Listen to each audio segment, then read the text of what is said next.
Mahkamah Agung mengapresiasi peran Komisi Yudisial dalam pelaksanaan pengawasan eksternal terhadap perilaku hakim. Sepanjang tahun 2025, Mahkamah Agung menerima 61 usulan sanksi terhadap hakim dengan hasil 12 hakim dijatuhi hukuman disiplin, 33 usulan tidak dapat ditindaklanjuti karena menyangkut substansi dan teknis yudisial, dan 16 usulan masih dalam proses. Selain pengawasan eksternal tersebut, Mahkamah Agung juga secara aktif melaksanakan pengawasan internal. Sepanjang tahun 2025, Mahkamah Agung telah menjatuhkan 220 sanksi disiplin kepada hakim dan aparatur peradilan yang terdiri atas 50 sanksi berat, 56 sanksi sedang, dan 114 sanksi ringan. Mahkamah Agung juga memiliki kewenangan konstitusional untuk memberikan keterangan, pertimbangan, dan nasihat hukum yang dikenal dengan permohonan fatwa kepada lembaga negara maupun lembaga pemerintah. Sepanjang tahun 2025, Mahkamah Agung telah menerima permohonan sebanyak 11 permohonan fatwa. Seluruh permohonan tersebut telah ditindaklanjuti dengan memberikan pendapat hukum atau nasihat hukum. Pelaksanaan fungsi ini mencerminkan komitmen Mahkamah Agung dalam mendukung pemerintahan yang taat hukum serta memastikan setiap kebijakan berlandaskan hukum dan dapat dipertanggungjawabkan. Hadirin yang saya hormati, Mahkamah Agung terus berupaya memperkuat fungsi administratif, meliputi pengelolaan sumber daya manusia, tata kelola keuangan, sarana dan prasarana, serta tata organisasi sebagai fondasi bagi terwujudnya peradilan yang profesional dan modern. Dalam bidang sumber daya manusia, pada tahun 2025, Mahkamah Agung dan badan peradilan di bawahnya didukung oleh 44.532 orang aparatur.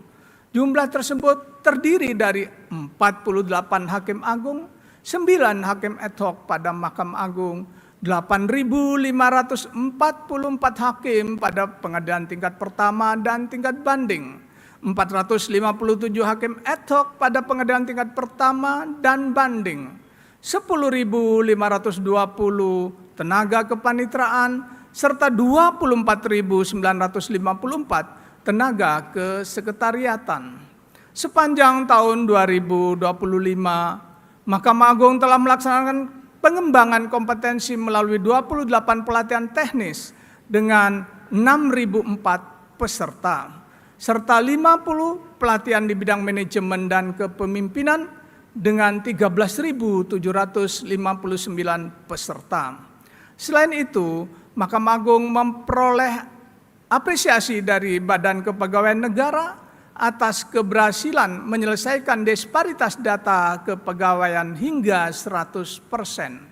Capaian ini mencerminkan komitmen Mahkamah Agung terhadap tata kelola kepegawaian yang tertib dan akurat.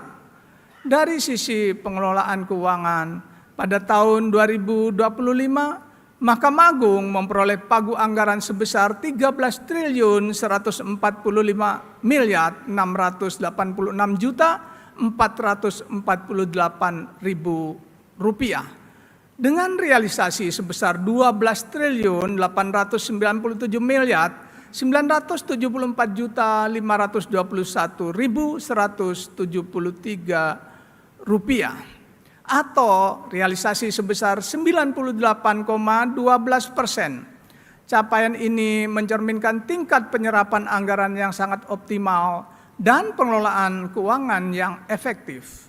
Atas kinerja tersebut, laporan keuangan Mahkamah Agung pada tahun 2025 kembali meraih opini wajar tanpa pengecualian dari Badan Pemeriksa Keuangan untuk ke-13 kali berturut-turut, dan juga ditetapkan sebagai role model pelaporan keuangan oleh Kementerian Keuangan. Capaian ini memperkuat kesiapan Mahkamah Agung dalam mengimplementasikan kemandirian anggaran sesuai amanat konstitusi. Sehubungan dengan penyediaan pengelolaan sarana dan prasarana dalam rangka meningkatkan kualitas pelayanan publik dan memperluas akses terhadap keadilan. Pada tahun 2025, Mahkamah Agung telah membangun 13 gedung pengadilan tingkat pertama dan 5 gedung pengadilan tingkat banding. Sejalan dengan itu, Mahkamah Agung terus mengembangkan teknologi informasi peradilan sesuai cetak biru pembaruan peradilan dan kebijakan sistem pemerintahan berbasis elektronik yang mencakup sistem manajemen perkara dan sistem manajemen peradilan.